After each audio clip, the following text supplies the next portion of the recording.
அடுத்து ஒரு 17 வயசு பொண்ண வந்து கத்தியால குத்தியாச்சு கோயம்புத்தூர்ல.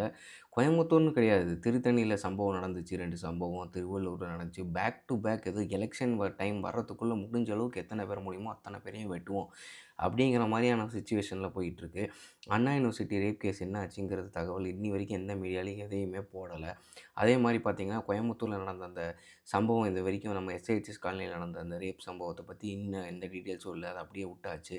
அடுத்த வட்டமா வந்து கேஜி இதில வந்து நடந்திருக்குது. அவங்களே அதே ஹாஸ்பிட்டல்ல சேர்த்து இவரு என்ன பண்ணுவாருன்னு நம்ம எல்லாத்துக்குமே தெரியும். இப்படியே போய்க்கிட்டு இருக்கு அப்படின்னா, அந்த சம்பவங்கள் பண்ணது பெரிய பெரிய ரவுடி, இந்த வெற்றிமாறன் படத்தில காட்டுற மாரி பெரிய பெரிய ஆளுங்க அப்படிலாம் இல்லைங்க.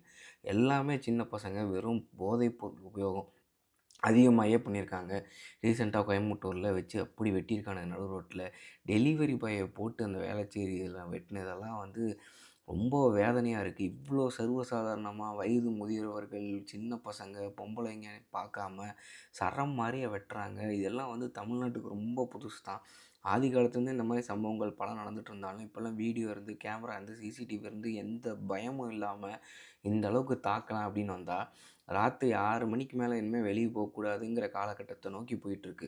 ஒரு பக்கம் பார்த்தீங்கன்னா, டைம் அ டை நியூ நியூயார்க் மாரியான ஒரு காலகட்டத்த கொண்டு வரணும். 24 மணி நேரமும் எங்க வேணா போலாம். கத்திப்பாரா போலாம், அங்க போனா சாப்பாடு கிடைக்கும், இங்க போனா அது கிடைக்குங்கிறாங்க. பட் இன்னைக்கு பார்த்தா 6 மணிக்கு மேல வெளிய போ முடியுமாங்கிறது ஒரு பெரிய கேள்விக்குறியா இருக்கு. நைட் ஷிஃப்ட் போயிட்டு வரவங்கலாம் பயப்படுறாங்க. நைட் ஷிஃப்ட் போயிட்டு வர பேரண்ட்ஸோடலாம் பதர்றாங்க. உண்மையாலுமே உங்களுக்கு அக்கா, தங்கச்சி இருந்தது, குழந்தைங்க இருந்தாங்கன்னா, எவ்வளோ பயமா இருக்கும் இந்த மாரி சம்பவங்கள்லாங்கிறது தெரியும். சராசரியா அன்றாட வாழ்க்கையே ரொம்ப பாதிக்கப்படுது. 6 மணிக்கு மேல வியாபாரம் பண்றவங்க எல்லாருக்குமே ரொம்ப பதட்ட நிலைமையா இருக்கு. ஒரு 4 பேர் தண்ணிய போட்டு வந்து நின்னாங்க அப்படின்னா, ஐய்யய்யோ! இவங்களால என்ன பிரச்சனை வருமோங்கிற அளவுக்கு பயம் வந்துருது. ஒரு தள்ளுவண்டி கடையில மொதற்கொண்டு தண்ணி அடிச்சிருந்தா இனிமே சாப்பாடு போட மாட்டோங்கிற நிலைமைக்கு சொல்ற அளவுக்கு ஆயிப்போச்சு. வெறும் போதைப்பொருள் உபயோகம் 0% கஞ்சாங்கிறாங்க. பட் இந்த அளவுக்கு வந்து வெறும் இளைஞர்கள் தான் பண்றாங்க. வெறும் ஜென்ஸி இது வந்து வெறும் சினிமாவோட பாதிப்பு மாரி தெரியல எனக்கு என்னமோ. ரொம்ப அவசர அவசரமா இந்த பாருங்க இந்த எலக்ஷன் வர டைம்க்குள்ள இவ்ளோ நடக்குது. இவ்ளோ சட்டம் ஒழுங்கு சீர்கேடா இருக்கே! இதுக்கு ஏதாவது வந்து அரசு தலையிட்டு ஏதாவது ஒரு நடவடிக்கை எடுக்கலாம். மீடியாலாம் வந்து உட்காந்து மேடை போட்டு விசில் சின்னம் கொடுத்தத பத்தி பேசுறீங்க.